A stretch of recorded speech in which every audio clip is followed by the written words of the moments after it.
कहानी की शुरुआत होती है एक घने जंगल को देखते हुए, जहां जोसेफ नाम का आदमी अपनी बेटी रिने के साथ शिकार पकड़ने के लिए ट्रैप्स लगा रहा था। जोसेफ एक प्रोफेशनल हंटर है जो अपनी वाइफ और बेटी के साथ पिछले कई सालों से इसी जंगल में रहता है। ये लोग शिकार किए हुए जानवर का गोश्त खाकर और उनकी खाल सेल करके अपना गुजारा करते थे। जोसेफ हर शिकार के बाद उस जानवर की डिटेल्स और ट्रैप का तरीका अपनी नोटबुक में नोट करता था। क्योंकि जोसेफ एक माहिर शिकारी है, इसीलिए वो साथ साथ रिने को भी शिकार करना सिखा रहा है। रिने ने अपने डैड से जंगल में सरवाइव करने के बहुत सारे तरीके सीख लिए हैं, लेकिन रिने अभी बहुत छोटी है, इसीलिए वो अभी शिकार करना इतना अच्छे से नहीं जानती। हमेशा की तरह बाप बेटी जंगल में जाकर अपने लगाए हुए ट्रैप्स चेक कर रहे थे। तभी दोनों देखते हैं कि इनके एक ट्रैप में एक जानवर की कटी हुई टांग थी, बाकी जानवर वहां से गायब था। ये देखकर बाप बेटी परेशान हो जाते हैं। तब रिने बोलती है कि ये काम जरूर उसका हो सकता है, वो वापस आ गया है। रिने किस बारे बात कर रही थी ये अभी हमें नहीं बताया जाता, लेकिन दोनों का फेस देखकर ये बात समझ आ रही थी कि वो जो कुछ भी है बहुत खतरनाक है, जो पहले भी इनके ट्रैप किए हुए जानवर खा जाता है। ऐसा आज इनके साथ पहली दफा नहीं हुआ। जोसेफ वोकी टोकी पर अपनी वाइफ एन को कहता है कि वो सिटी जाकर जानवरों की खालें सेल कराए, क्योंकि आज उन्हें कोई भी शिकार नहीं मिला। जोसेफ और रिने के साथ उनका एक डॉग भी है जो शिकार पकड़ने में इनकी हेल्प करता है, लेकिन खाना ज्यादा ना मिलने की वजह से वो काफी कमजोर हो चुका है। इधर एन खालें लेकर सिटी की तरफ निकल जाती है, लेकिन वो बहुत परेशान लग रही थी क्योंकि दिन ब दिन खालों का रेट कम होता जा रहा है, इसीलिए उन्हें पूरे पैसे नहीं मिलते और इनके हालात बहुत बुरे होते जा रहे हैं। यहाँ तक कि खाने का सामान लेना भी अब मुश्किल हो रहा है। शॉपकीपर एन को बताता है कि आम जानवर की खाल सस्ती सेल होती है, अगर आपको ज्यादा पैसे चाहिए तो आपको वुल्फ की खाल लानी होगी। लेकिन एन जानती है कि वुल्फ का शिकार करना आसान काम नहीं। शॉप से निकलते हुए एन को कुछ पोस्टर्स दिखाई देते हैं जिन पर किराए के घर और जॉब्स का लिखा हुआ था। एन दिल ही दिल में सोच रही थी कि काश उसका घर सिटी में होता और वो भी कोई अच्छी सी जॉब कर रही होती, लेकिन ये लोग शुरू से ही जंगल में रहते हैं, इसीलिए इन्हें शिकार के अलावा कुछ भी नहीं आता। यही वजह है कि ये लोग खाल बेचकर गुजारा करते हैं। अब उदास होकर एन घर वापस आ जाती है, जहां जोसेफ रिने को खाल उतारना सिखा रहा था। रात को सारी फैमिली खाना खा रही थी, लेकिन किसी का मूड अच्छा नहीं था क्योंकि पैसे न होने की वजह से खाने को कुछ खास था ही नहीं। तब रिने अपनी मॉम को बताती है कि आज फिर वो चीज हमारा शिकार चुरा ले गई। ये सुनते ही एन जोसेफ पर गुस्सा करने लगती है क्योंकि जोसेफ ने ये बात एन को नहीं बताई थी। एन रिने को उसके रूम में भेज देती है और जोसेफ से बहस करने लगती है कि जल्दी ही हमें उसका कुछ करना होगा, नहीं तो हम तीनों भूख से मर जाएंगे। असल में इस जंगल में एक वेयर वुल्फ रहता है जो इतना खतरनाक है कि कोई भी उसके सामने नहीं जाता। वो किसी भी चीज को देखते ही मार कर खा जाता है। एन के मुताबिक वो वुल्फ इन्हीं की वजह से वापस आया है क्योंकि उसे पता है कि ट्रैप से उसे कुछ खाने को मिलेगा। जोसेफ ने उस वुल्फ को पकड़ने की कई दफा कोशिश की है, लेकिन वुल्फ इतना चालाक है कि आज तक ट्रैप में नहीं फंसा। एन कहती है कि हमें सिटी जाकर पुलिस स्टेशन में रिपोर्ट करनी चाहिए, लेकिन जोसेफ एन को ऐसा करने से मना कर देता है।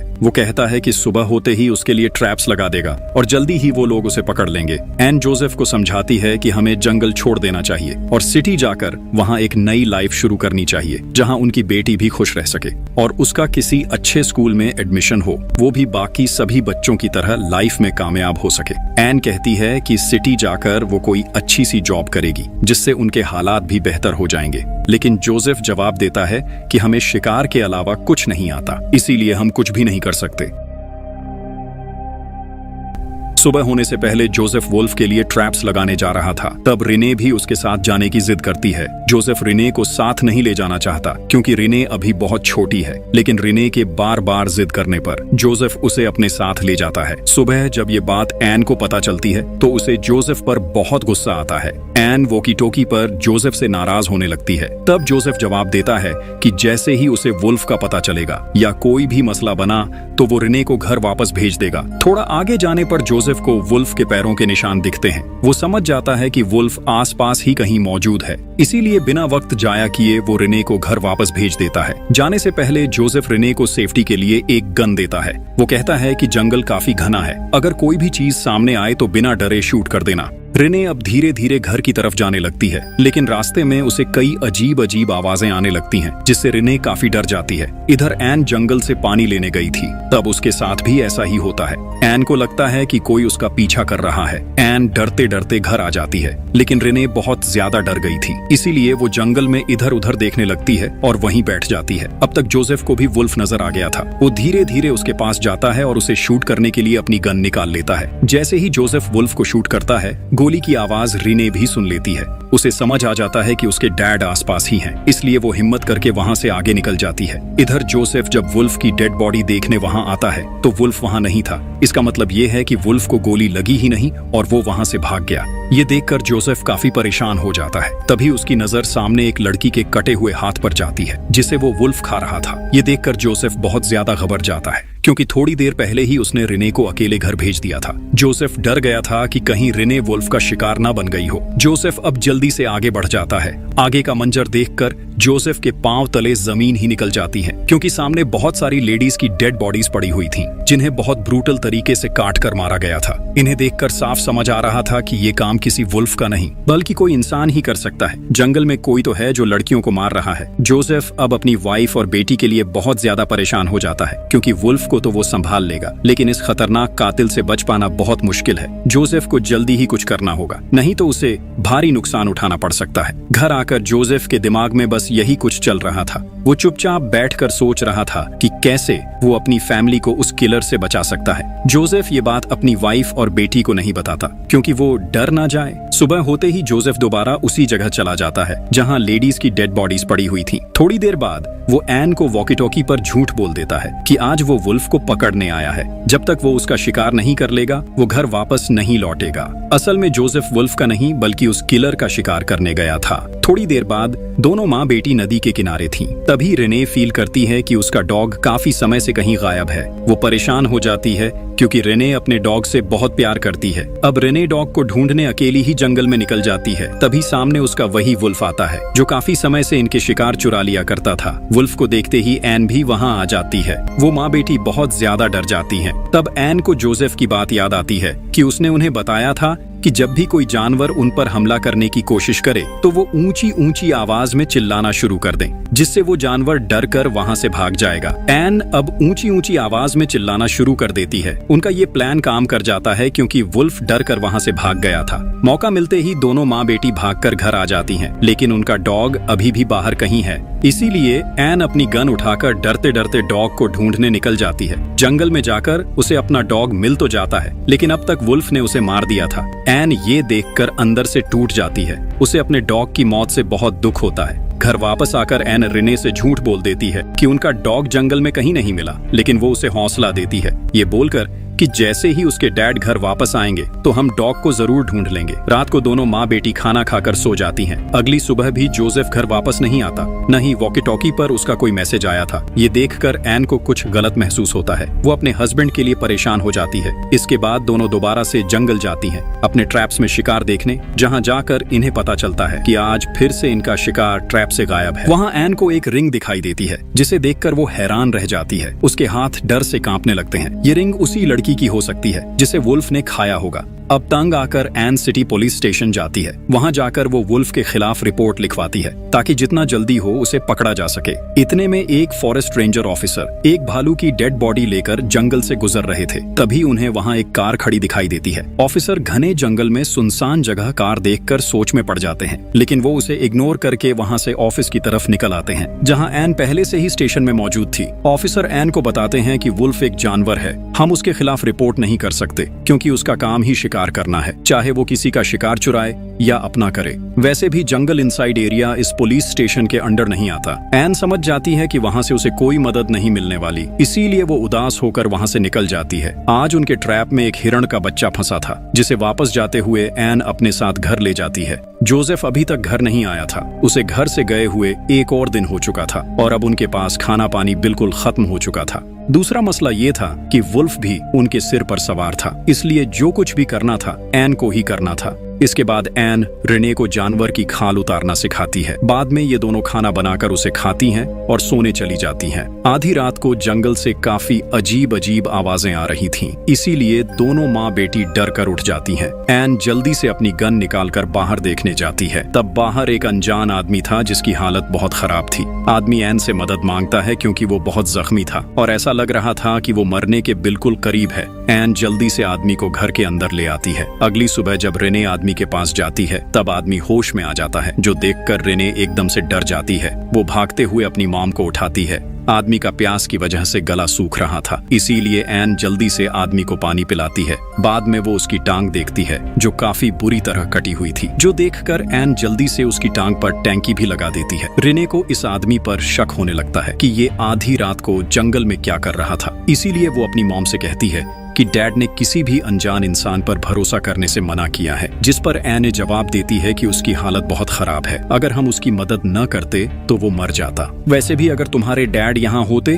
तो वो भी इसकी जरूर मदद करते। 2 दिन बाद जब दोबारा से फॉरेस्ट ऑफिसर वहाँ से गुजर रहे थे तो वो कार अभी भी वहीं खड़ी थी। ऑफिसर परेशान हो जाते हैं कि पिछले 2 दिन से ये कार यहाँ खड़ी है, इसीलिए वो उस कार का नंबर अपनी नोटबुक में नोट कर लेते हैं। इधर आज 2 दिन बाद उस आदमी को भी होश आती है, तब वो एन को अपना नाम लू बताता है। एन लू से पूछती है कि तुम अकेले इस घने जंगल में क्या कर रहे थे, तुम्हारे यहाँ आने की क्या वजह है। लू बताता है कि मैं एक प्रोफेशनल फोटोग्राफर हूँ, मैं अलग अलग जंगल्स में जाकर वहाँ की पिक्चर्स बनाता हूँ। मैं इस जंगल से गुजर रहा था, तभी रास्ते में मेरी कार खराब हो गई, इसीलिए मैं कार वहीं छोड़कर पैदल ही वहाँ से निकल गया। आगे जाते हुए मेरे ऊपर किसी ने हमला कर दिया, जो शायद एक वुल्फ था। रात अंधेरी थी, इसीलिए वो मुझे सही से नजर नहीं आया। यहाँ हमें पता चलता है कि जो कार फॉरेस्ट ऑफिसर को मिली थी वो लू की ही थी। अब ऐसे ही काफी दिन गुजर जाते हैं। लू अब पहले से काफी बेहतर हो चुका है। एन और रिने रोज वुल्फ को पकड़ने की कोशिश करती हैं, लेकिन आज तक वुल्फ उनके हाथ नहीं आया। इधर हम फॉरेस्ट ऑफिसर को देखते हैं, जो जंगल की वजह से काफी परेशान दिखाई दे रहे थे, क्योंकि दिन ब दिन जंगल से लोग गायब होते जा रहे थे, खासकर लड़कियां। ऑफिसर फैसला करते हैं कि वो खुद जंगल में जाकर इस बात का पता लगाएंगे, जो उनकी सबसे बड़ी गलती हो सकती है। ऑफिसर अब जंगल में आगे बढ़ते हैं, तभी अचानक उनका पांव एक ट्रैप में फंस जाता है, जो एन और रिने ने लगाया था। ऑफिसर खुद को आजाद करने के लिए जैसे ही थोड़ा हिलते हैं, तभी उनका हाथ भी ट्रैप में फंस जाता है। ऑफिसर अब यहाँ से कहीं भी नहीं जा सकते, यहीं वो फंस चुके हैं। पुलिस स्टेशन में जब एक ऑफिसर आती है, तब वो फॉरेस्ट ऑफिसर की वाइफ का वॉइस नोट सुनती है, जहां वो बता रही थी कि उसके हस्बैंड कल रात से घर वापस नहीं आए। लेडी ऑफिसर उससे बात करने की कोशिश करती है, लेकिन सामने से कोई भी रिस्पॉन्स नहीं आता, इसीलिए लेडी ऑफिसर भी उस ऑफिसर के पीछे जंगल में निकल जाती है। अब तक एन भी जोसेफ के लिए काफी परेशान हो चुकी थी, क्योंकि लगभग 1 हफ्ता हो गया था और जोसेफ अभी तक घर वापस नहीं आया। एन जोसेफ का मैप लेकर जंगल में उसकी तलाश के लिए निकल जाती है, जहां एक ट्रैप में उसे एक खरगोश दिखाई देता है। एन उसे मारना नहीं चाहती, लेकिन उनके पास दूसरा कोई ऑप्शन नहीं होता, इसीलिए ना चाहते हुए भी उसे उस खरगोश को मारना पड़ता है। ऐसे ही एन थोड़ा आगे जाती है, वहां जोसेफ की डेड बॉडी पड़ी हुई थी। एन जोसेफ को मरा हुआ देखकर बहुत ज्यादा रोती है, वो अंदर से टूट जाती है। तब एन को समझ आता है कि जोसेफ को किसी वुल्फ ने नहीं मारा, बल्कि लू ने मारा है। लू ही वो किलर है जो लेडीज को मारकर जंगल में लाता है। जोसेफ ने उसे पकड़ लिया था, लेकिन लू ने जोसेफ को मार दिया। लेकिन तब तक जोसेफ ने लू को इतना जख्मी कर दिया था कि उसकी हालत मरने के बिल्कुल करीब पहुंच चुकी थी। ये बात एन के लिए काफी डिस्टर्बिंग थी, क्योंकि जिस आदमी की उसने मदद की है वो ही उसके हस्बैंड का कातिल है। एन अब फौरन घर की तरफ भागती है, क्योंकि रिने घर पर बिल्कुल अकेली थी और लू भी उसके साथ ही था। इधर लेडी ऑफिसर अब तक जंगल में पहुंच चुकी थी। फॉरेस्ट ऑफिसर को जब महसूस होता है कि उसके आसपास कोई है, तो वो मदद के लिए अपनी गन से कुछ गोलियां चलाता है, जिससे लेडी ऑफिसर को उसका पता चल जाता है। इसीलिए वो फौरन वहां जाकर स्टेशन से मदद मंगवा लेती है। एन भी धीरे धीरे घर के अंदर जाती है, जहां वो रिने को देखती है, जो बिल्कुल आराम से सो रही थी। लेकिन लू वहां नहीं था, क्योंकि वो दरवाजे के पीछे छुपा हुआ था। लू को पता चल चुका था कि एन उसका सारा राज जान चुकी है। वो फौरन एन पर हमला कर देता है। एन और लू आपस में लड़ने लगते हैं, जिस बीच एन की गन से एक गोली चल जाती है। गोली की आवाज से रिने की भी आंख खुल जाती है। इससे पहले कि रिने अपनी मॉम की मदद कर पाती, तब तक लू ने उसे मारकर बेहोश कर दिया था। अब तक ऑफिसर की मदद के लिए जंगल में पुलिस भी आ गई थी, लेकिन बुरी बात यह थी कि तब तक ऑफिसर खून ज्यादा निकल जाने से वहीं अपनी जान दे चुके थे। ऑफिसर को जंगल में खून दिखाई देता है, इसीलिए वो उसका पीछा करने लगते हैं। इधर एन को जब होश आता है, तब लू उससे उनकी कार की चाबी मांग रहा था। एन लू को कार की चाबी देने के लिए तैयार थी, लेकिन पहले वो उससे अपनी बेटी रिने के बारे पूछती है। लू इस बात का कोई जवाब नहीं देता, लेकिन वो एन को इतना जरूर बताता है कि ऐसा कभी भी ना होता। अगर तुम्हारा हस्बैंड मेरे काम के बीच ना आता और मुझे मेरा काम करने देता, मैंने अपना राज छुपाने के लिए पहले जोसेफ तुम्हारे हस्बैंड को मारा और अब मैं तुम्हें भी मार दूंगा। दूंगा। एन को पास एक ट्रैप दिखाई देता है। मौका देखते ही एन वो ट्रैप लू के मुंह पर मार देती है। इसके बाद पास पड़ी एक चीज से वो उस पर हमला करके उसे बेहोश कर देती है। जैसे ही एन दूसरे रूम में जाती है तब सामने देखकर वो बहुत ज्यादा रोती है क्योंकि सामने रिने की डेड बॉडी पड़ी हुई थी। एन अपनी बेटी के लिए बहुत ज्यादा रोती है। वो गुस्से से पागल हो चुकी थी। उसने ठान लिया था कि अब वो लू को नहीं छोड़ेगी। वो अपने हस्बैंड और बेटी का बदला लू से जरूर लेगी। इसके बाद एन लू को एक रस्सी से लटका देती है और खुद उसके हेडफोन्स लगाकर गाने सुनने लगती है। साथ वो तेज धार वाले औजार उठाती है